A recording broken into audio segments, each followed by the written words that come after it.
54 दिन गंधमार्दन गणधारणा आसंता 19 तारिख हेब महासमावेश। बलांगीर जिला गंधमार्दन पहाड़ को जातीय संपत्ति भाव घोषणा दाबी गत 25 नवेम्बर गंधमार्दन सुरक्षा युव परिषद गणधारणा बसिता बेले आज को 54 दिन बीती जाइछि।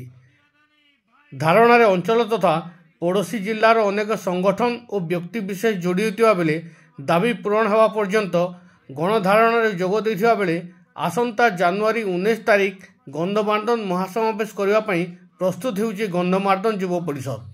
पाटनागढ़ मिर्चा न्यूज टीम ब्यूरो।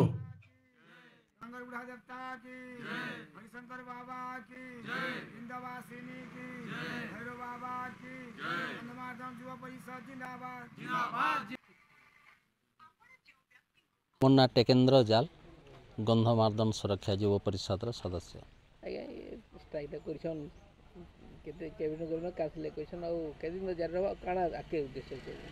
गत 25/11/2024 रु धारणा दिन राति अहरह धारणा बसचु।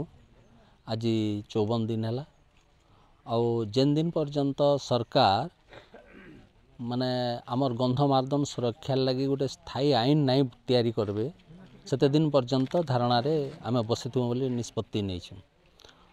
आसंता आमर 19 तारिख दिन विराट बड़ समावेश अच्छे। बहु दूर दूरांत आसुछन बरगढ़ संबलपुर नुआपड़ा कलाहांडी बलांगीर जिलूर बहुत संग्रामी माने आसुछन। आमर ई धारणा के साथ दौछन विभिन्न अनुष्ठान। आमर अंचल रे विभिन्न सामाजिक अनुष्ठान अच्छे, विभिन्न संगठन आईनजीवी संगठन समस्ते हाथ मिलेकरी आसुछन सहयोग करुछन। समस्ते से तांकर बैनर भी लगी आमर धारणा स्थल रे और से माने समस्ते पहुँचुछन और सेने विचार नियाजिबा।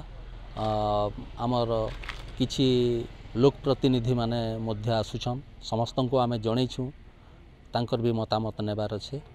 आम एटा शांतिपूर्ण धारणा दौछु। आगामी दिन रणनीति केन प्रकार हेबा सेटा योजना करा। मोर ना हूँ सुशील नायक, मोर घर पाटनागढ़। मो गंधमार्दन सुरक्षा युव परिषद परामर्शदाता अच्छे।